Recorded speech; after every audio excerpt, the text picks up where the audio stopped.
Hello అందరికీ! ఈరోజు మా అమ్మ నాన్ వెజ్ లవర్స్ కోసం అని చెప్పి ఎంతో టేస్టీగా ఉండే చికెన్ రసం చేసిందనమాట. సో, ఈ రసం రెసిపీ సూపర్ ఉంది. వేడి వేడి అన్నంలో ఏసుకొని తింటే. సో, ఆ రెసిపీ ఎలా చేసిందో చూసేద్దాం.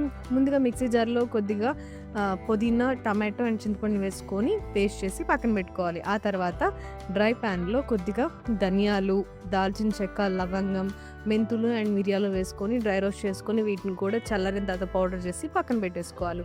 ఆ తర్వాత అదే ప్యాన్‌లో కొద్దిగా ఆయిల్ వేసుకొని చికెన్, ఉప్పు, పసుపు వేసుకొని కొద్దిగా ఫ్రై చేసుకున్న తర్వాత అందులో మనం ముందుగా ఆడుకున్న పౌడర్ కూడా వేసేసుకొని మసాలా పౌడర్ దీన్ని ఒక 5 నిమిషాలు ఫ్రై చేసుకున్న తర్వాత మనం ముందుగా ఆడుకున్న టమాటో పేస్ట్ కూడా వేసుకొని మూత పెట్టి కూసేపు పాటు మనం దీన్ని ఉడికించుకోవాలి. ఈ లోపల మీరు వీడియోని లైక్ చేయండి, ఛానల్‌ని సబ్స్క్రైబ్ చేసుకోండి అండ్ ఈ రెసిపీ మీకెలా అనిపించిందో కామెంట్ సెక్షన్‌లో షేర్ చేసుకోవడం మాత్రం అస్సలు మర్చిపోకండి.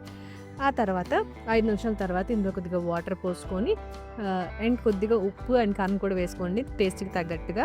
ఇలా వేసుకున్న తర్వాత దీన్ని మూత పెట్టేసేసి ఒక 10-15 మినిట్స్ పాటు బాగా మరిగించుకోవాలి. ఇలా మరిగించుకున్న తర్వాత కొద్దిగా పుదీనా కూడా వేసుకొని చివర్లో ఒక 5 నిమిషాల పాటు మరిగించుకుంటే ఎంతో టేస్టీగా ఉండే చికెన్ రసం అయితే రెడీ అయిపోతుంది. మీరు కూడా ట్రై చేయండి.